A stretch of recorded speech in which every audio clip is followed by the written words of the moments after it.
on arrive sur des très très belles années. Honnêtement, là, dans les 2-3 prochaines années, ça va encore faire re-exploser l'e-com. Puisque avec tout ce qui se passe en ce moment au niveau de l'IA, il y a énormément de gens qui vont faire de la FOMO sur l'IA. Il y a beaucoup de gens qui vont penser que IA égale ne plus rien foutre et ça va pouvoir faire run ton business de A à Z. Et dans la vie, encore une fois, tout est une question de input, process, output et feedback. Sauf que si tu n'as pas le feedback, si tu n'as pas les compétences pour donner ce feedback, bah l'IA te sert à rien. On va shops qui seront sortis sur ce mois de mars, donc c'est parfait. Tous des shops avec entre 100 et 200 produits, donc ça a très bien charbonné. Les équipes ont bien charbonné également. Un flow que vous pouvez faire, c'est le flow de...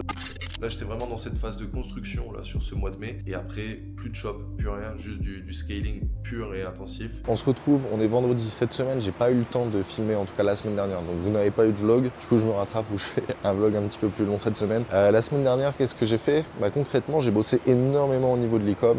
Sur ce mois de mai, j'ai 4 shops normalement qui doivent sortir en tout. Donc là, c'était vraiment le but en fait de ce mois-ci, c'était de tryhard l'e-com pour vraiment sortir tous ces shops. Et après, je ne sors plus rien, ou peut-être un shop en juillet ou en août, je verrai encore selon le process ou quoi. Quelque chose de spécialement pour le Q4 qui n'a pas vocation à être long terme, mais juste d'aller chercher un petit peu de cash flow en plus au niveau du Q4. Je pense que vous le voyez derrière moi, mais il fait hyper beau aujourd'hui et ça fait plaisir. Bref, également j'ai la brand qui s'est lancée en ads. Je vais vous montrer un petit peu les CPC parce que je l'ai lancé en search là pour le moment. Il n'y a pas de shopping ou quoi puisque je suis en attente de validation du GMC. Pourquoi j'ai lancé en search? Tout simplement parce que j'avais pas envie d'attendre énormément de temps avant de balancer et surtout parce que quand Google te facture sur Google Ads et que c'est le même compte qui est associé au GMC, etc., Google te trust un petit peu plus. Bon alors si ton site il pue sa mère, que tu respectes aucune des politiques, ça va rien changer du tout. Par contre, si tu as fait un site qui est vraiment carré, qui respecte tout, tu as plus de chances. Ok, donc en fait, pourquoi Google pourrait te ban? Encore une fois, c'est juste parce qu'ils pensent que tu es un robot ou quoi, ou alors que tu es un spammer, ou alors que tu vas faire de la merde. Enfin bref, du coup, je vous montre vite fait les stats. Attendez que je me mette sur le compte Google Ads. Ok, premier jour de lancement, du coup, ça a été le mercredi 6 mai. Ok, donc je vais vous montrer les CPC, c'est abusé. Bon, c'est de la search, ok, donc c'est normal. Ok, du coup, comme vous pouvez le voir là, juste ici, 33 €. On a eu 2 clics. Bon, le CTR, ça va, il est bon. Mais comme vous pouvez le voir, là, 16 $ le coût par clic, c'est un truc qui est énorme. Et le lendemain, ça a été tout simplement à 8,58 $. Et après, j'ai décidé de la passer en maximiser les clics. Et là, depuis, on est sur un CPC moyen qui est à 1,48 $. Toujours pas de vente. Ce qui est normal car la search elle a une intention d'achat qui est moins élevée que du shopping, logique. Donc moi je m'en sers vraiment juste pour chauffer et pour déjà avoir un petit peu de data sur Google Ads, même si c'est pas, j'ai pas d'ajout panier ou quoi que ce soit là pour le moment. Donc voilà. Dans tous les cas, je pense que cette semaine là qui arrive, on va pouvoir valider le merchant et si c'est ça, lancer en Pmax Feed Only. Donc j'ai vraiment hâte de lancer la Pmax parce que la search c'est bien, j'en ai pas fait énormément donc je suis pas expert dessus en vrai de vrai. Après c'est pas compliqué honnêtement, c'est juste un point de vue copywriting et prendre les bons mots-clés. Si tu sais encore une fois de quoi ton persona client a besoin pour acheter, pour être rassuré ou sur quoi il va cliquer, tu vas pouvoir faire des bonnes searches et surtout même aller bien prompter Claude ou quoi que ce soit. Et derrière avoir des searches de qualité qui vont pouvoir aller convertir.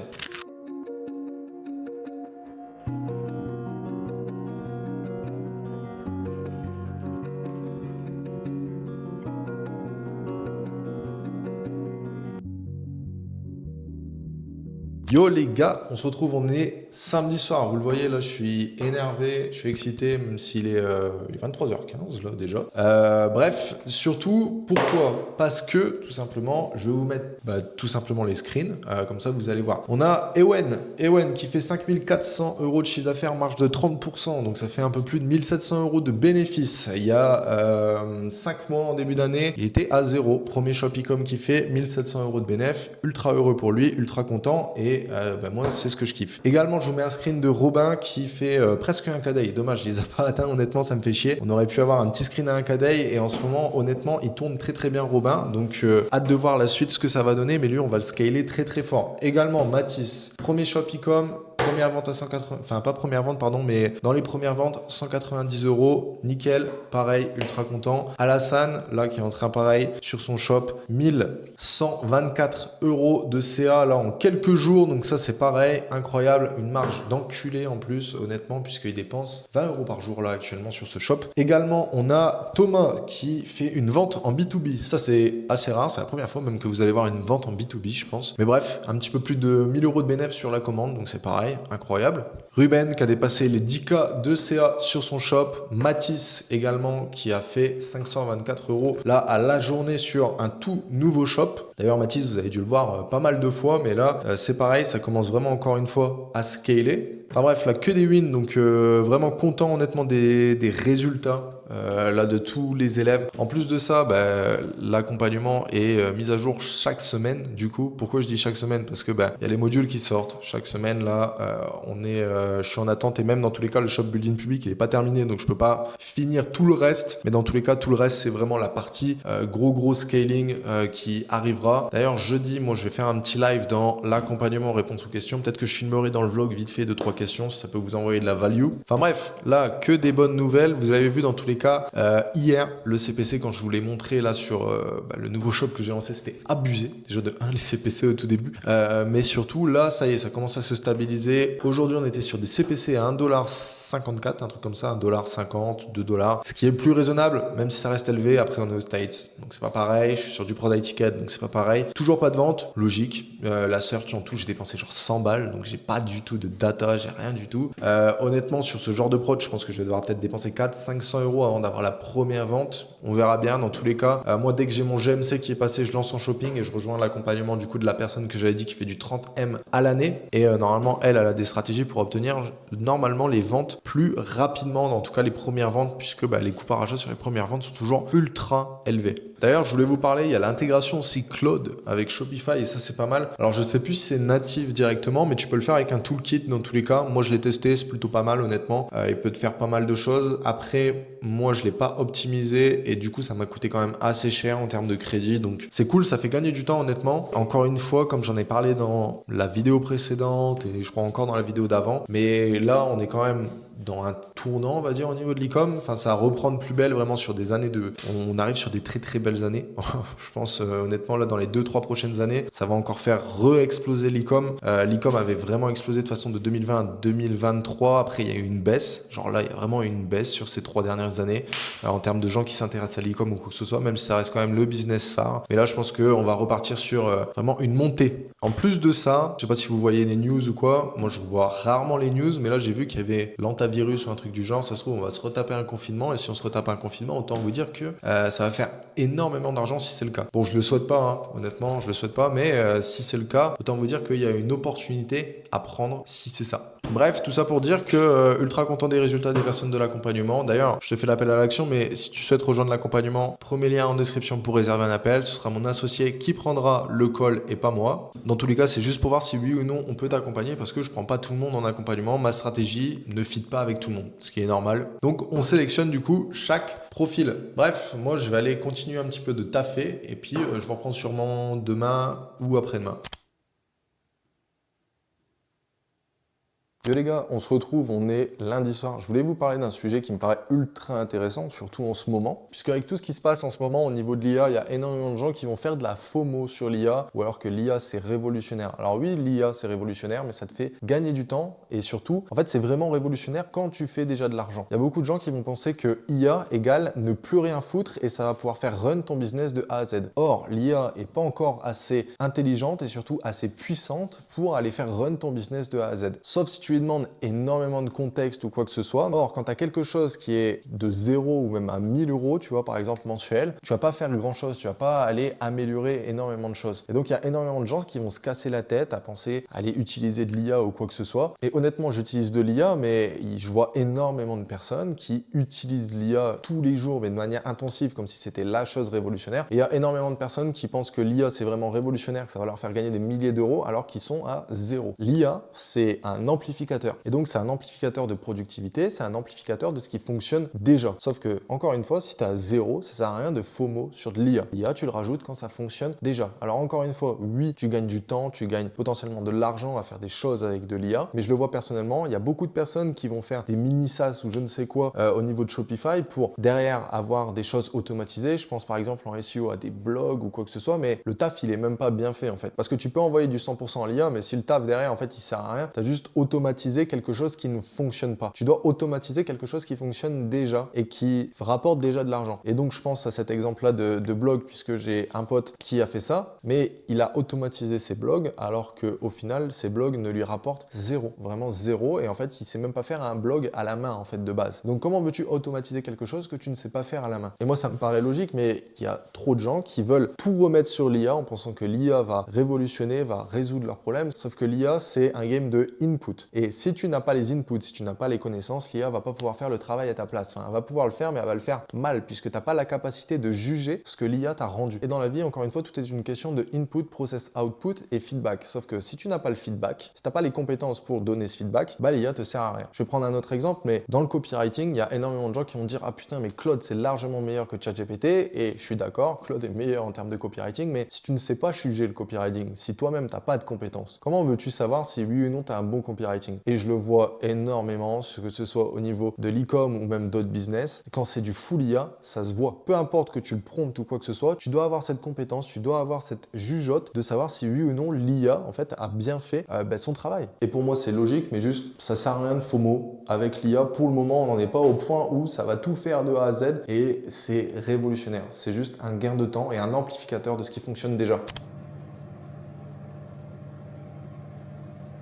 Yo les mecs, ce matin, j'ai pas mal de choses à faire, je dois aller faire les mails d'un shop que j'avais lancé du coup le mois dernier. Or, entre deux, je me suis fait ban, pas Merchant Center, mais Google Ads, ce qui est ultra rare. Et donc, c'est resté comme ça pendant 3-4 semaines, donc ça a pris énormément de temps. Et donc là, ça s'est déban il y a 2 jours. D'ailleurs, les ventes ont bien repris sur ce shop, donc je suis plutôt content. Et du coup là, j'ai tous les mails à les faire. Alors, je vais pas déléguer les mails. J'avais fait un process à l'époque pour déléguer, mais je l'ai mal fait, honnêtement. Et donc du coup, derrière, les résultats étaient mauvais. Donc je me retrouve à faire encore les mails et dans tous les cas pour les déléguer je pense que va falloir que je me penche encore plus sur le process, ce qui est logique et que je trouve vraiment quelqu'un de compétent et pas prendre entre guillemets n'importe qui. Donc là je dois aller faire ça ce matin. Également j'ai un shop qui s'est lancé hier avec un ancien élève de l'accompagnement tout simplement. Donc à chaque fois en gros tous les élèves qui finissent l'accompagnement, des fois on peut faire des shops ensemble, ça dépend. Là c'était dans les premiers à me l'avoir demandé donc j'avais accepté. Actuellement je prends plus personne sur les associations puisque ça me prend du temps quand même. C'est un shop malgré qu'on soit deux, mais surtout que là j'ai pas forcément le time de m'occuper d'aller faire d'autres shops. Je suis plus concentré à scaler les shops que j'ai actuellement. En parlant des shops actuellement, au niveau de la brand, toujours pas de vente logique, mais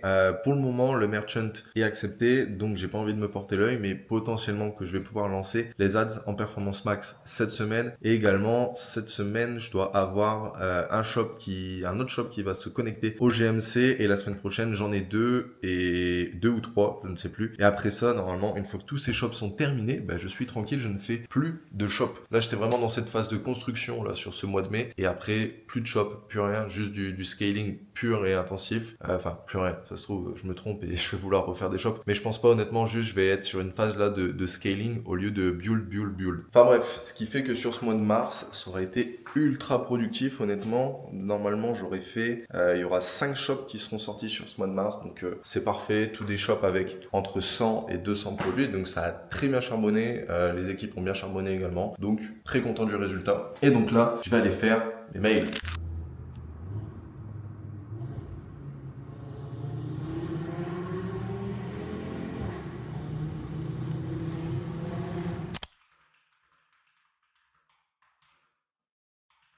Bon, je viens de sortir de 3h12 de live avec toutes les personnes de l'accompagnement et de la format. Hyper valuable, j'ai bien kiffé faire le live et surtout, je pense, j'espère, je vous ai envoyé pas mal de valeur. En tout cas, c'était un plaisir. Là, je dois aller graille. Mais tout ça pour dire que aujourd'hui, qu'est-ce qui s'est passé tout simplement? J'ai fait que des mails, principalement aujourd'hui, typiquement avec Claude, qui est excellent pour ça. Le process est vraiment assez simple, honnêtement. Mais tout du Claude, alors soit vous faites avec du code, donc vous faites tout le code et comme ça vous l'envoyez en HTML et c'est assez simple. Soit vous faites tout avec, par exemple, en fait vous générez tout ce que Claude doit vous faire, donc le texte, etc. Et donc vous faites sur Canva le visuel et moi c'est ce que je fais principalement. Mais en tout cas j'ai fait ça et tout ce qui est flow, un petit tips, je vous partage un tips maintenant, mais un flow que vous pouvez faire, c'est le flow de réachat. Dès que vous avez une vente, en gros dès qu'il y a une vente, vous remerciez pour la commande et en fait vous êtes ultra agressif sur la promo. Donc vous faites sur une semaine. Première promo de 15% qui dure 72-48 heures. Deuxième promo, c'est ça, de 20%. Et dernière promo de 25%. Tout ça sur l'espace d'une semaine. Et en fait, vu que vous avez déjà payé le coût par achat, combien la personne vous a coûté, ça vous coûte rien en fait en termes d'ads. Donc ça, derrière, ça te permet juste de gagner en rentabilité et surtout d'augmenter la LTV.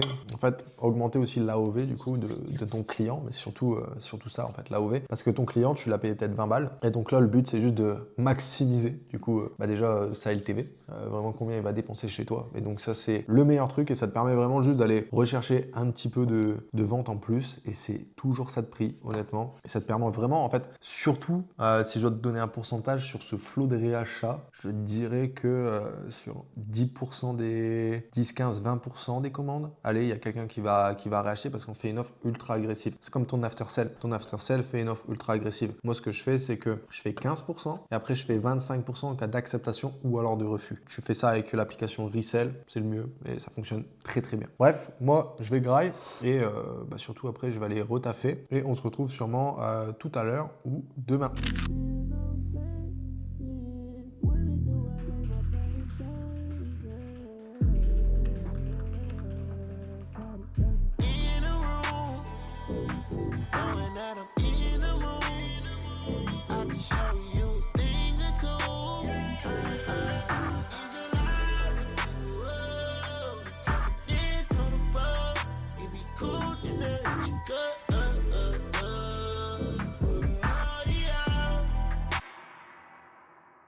Bon les gars, on se retrouve, on est vendredi, j'ai fait une journée entière là à faire que des mails. Je vous avoue que j'ai la tête, elle est explosée là actuellement, j'ai fait que ça. Et un truc d'ailleurs au niveau des mails et même un tips en règle générale au niveau de l'e-com, c'est que si vous avez du trafic, il faut vendre. Et donc typiquement chaque page, vous avez du trafic. Donc que ce soit au niveau de vos mails, que ce soit au niveau de vos pages de politique, enfin peu importe. Dès que vous avez du trafic, vous pouvez vendre en fait. Et donc c'est ça qu'il faut faire. Et donc quand vous avez du trafic, faites des recommandations de produits. Et typiquement dans tout ce qui va être mail de remerciements, tout ce qui va être... par exemple, les gens, dès qu'ils ont acheté, ils aiment bien savoir où est leur commande ou quoi. À tous ces endroits-là, faites des recommandations de produits, des codes promo quoi. Pareil, il y a une chose importante, c'est que si vous faites trop de promos, au bout d'un moment, ça dégrade aussi l'image de votre shop. Et donc, ça fait que vous avez une image un petit peu plus, on va dire, discount. Je sais pas comment je pourrais appeler ça. Donc, c'est vraiment un équilibre à avoir entre je fais beaucoup de mails et je fais beaucoup de promos et j'en fais pas beaucoup. En fait, il faut vraiment ce juste milieu. On se retrouve là, on est samedi matin. Au programme, j'ai pas mal de choses à faire, mais surtout, comme je l'avais dit en début de semaine, en ce moment, ça avance pas mal au niveau des shops et tout. Je suis vraiment content. Ce mois-ci, j'aurai fait énormément de shops et ce sera surtout tous les shops qui seront faits. Le shop dont j'ai fait les mails hier, qui m'a cassé la tête, commence à bien prendre et surtout, là, je vais partir sur une stratégie de gifting dans les prochaines semaines. Donc ça, je vous en parlerai peut-être un petit peu plus, mais c'est assez spécifique à moi, à ma niche et je trouve que ça fonctionnera très très bien. J'attends juste de mettre le packaging en place, ce que je vais faire là sous 2-3 jours. Je vais commencer à voir avec l'agence qui est possible de faire, mais ça c'est pareil, c'est un vrai truc. Ça c'est pareil, mettez en place des packaging. Je parle pas de gros packaging, mais juste des trucs assez basiques qui fonctionnent très très bien et qui vous permettront en fait de faire baisser votre taux de retour. On a eu le cas avec un élève et dans tous les cas sur tous les shops et tous les élèves avec qui on a pu faire ça, dès que tu passes sur un packaging, ta valeur perçue est beaucoup plus élevée et ça peut être le même produit, ton taux de retour il sera beaucoup plus faible que si tu n'as pas de packaging, que si le client en fait il reçoit dans un vieux packaging AliExpress. Donc ça te permet vraiment d'aller faire baisser ton taux de retour. C'est un vrai hack honnêtement. Et en plus de ça, ça te permet aussi de faire valoriser plus ton expérience client par la suite et potentiellement de faire pricer plus cher sur ton site et donc plus de marge. Enfin bref, il y a vraiment que des avantages, surtout qu'un packaging ça rajoute quoi 50 cents au produit, enfin en tout cas vraiment à l'achat, donc ça coûte presque rien. Enfin bref, dans tous les cas, je vais terminer la vidéo là-dessus. En tout cas, merci d'avoir regardé cette vidéo et si vous souhaitez vous faire accompagner en e-com sur ma stratégie, n'hésitez pas à réserver un appel avec le premier lien dans la description. Également, si vous souhaitez me suivre sur Insta, c'est le deuxième lien dans la description. Mon Insta, il s'était fait sauter d'ailleurs cette semaine. Là, j'ai pu le récupérer, ça fait 2 jours, je sais pas pourquoi, mais bon, bref, tant mieux que j'ai pu le récupérer. Donc voilà, si vous souhaitez vous abonner, n'hésitez pas, deuxième lien en description. En tout cas, merci d'avoir regardé cette vidéo et moi, je vous donne donc rendez-vous à la prochaine.